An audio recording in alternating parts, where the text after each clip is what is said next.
Alors attention, c'est l'ouverture sur le SP à gauche, le Nasdaq à droite, il va être 15h30.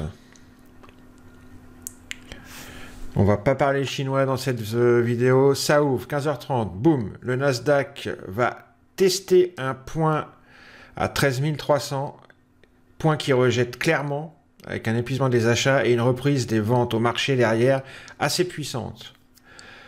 Sur Bookmap, là, vous ne le voyez pas, mais on arrive au niveau d'une VP30, ça vous le voyez, à 13 287.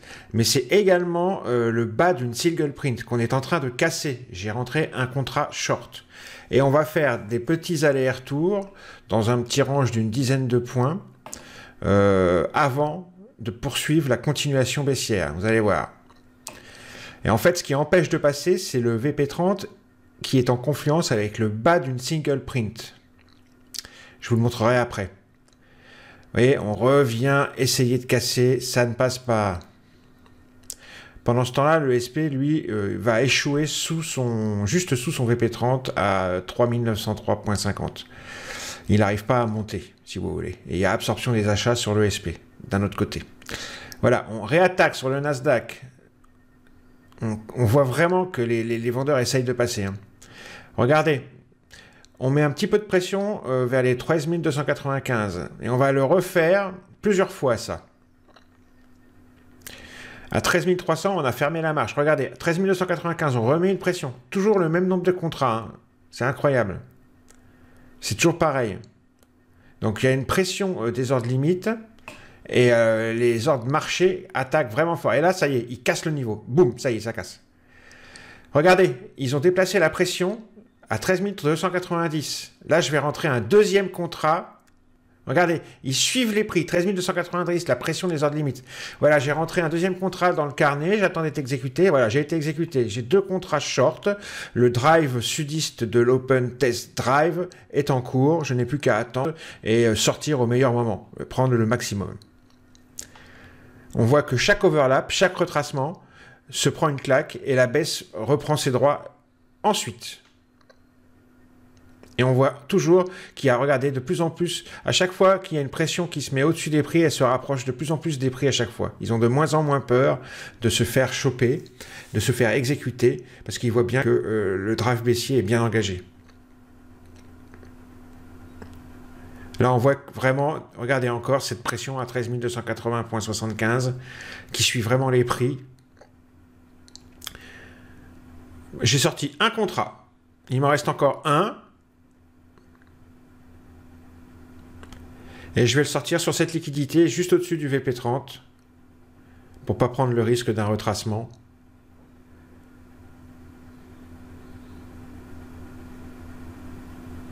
Voilà, on y est. Je ne devrais pas tarder à essayer de sortir.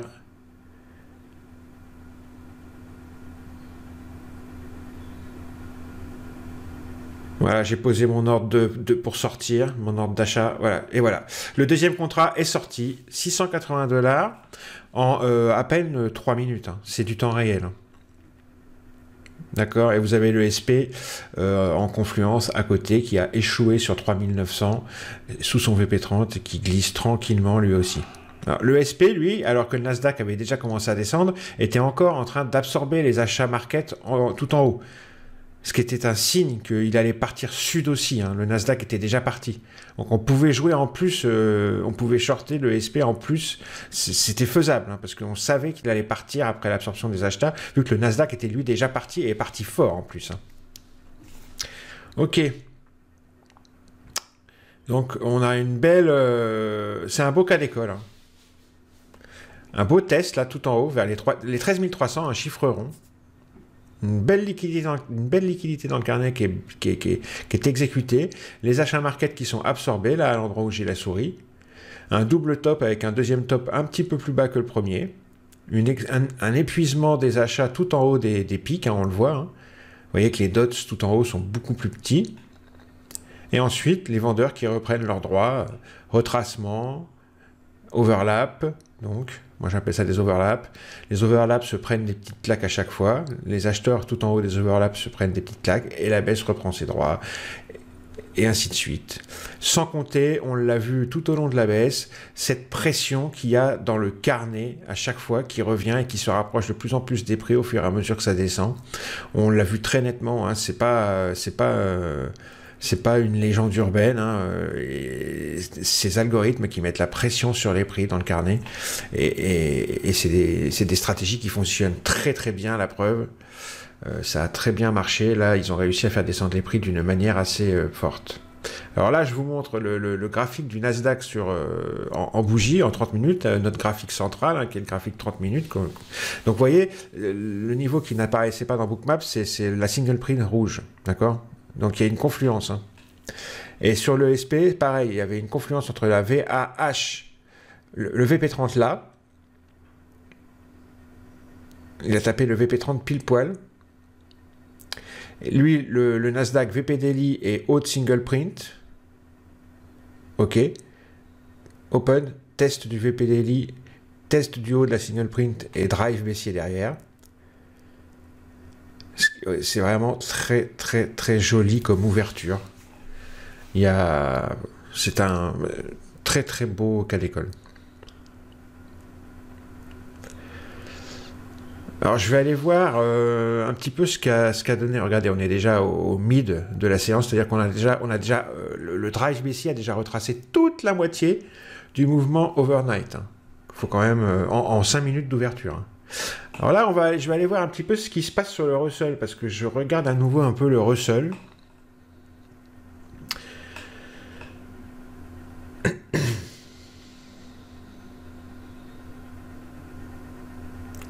Et le Russell, on s'aperçoit qu'il n'est pas market maker du tout de la même manière. Hein. On voit que le market maker, là, il a un comportement type floor and ceiling, c'est-à-dire sol et plafond. Il cadre les prix.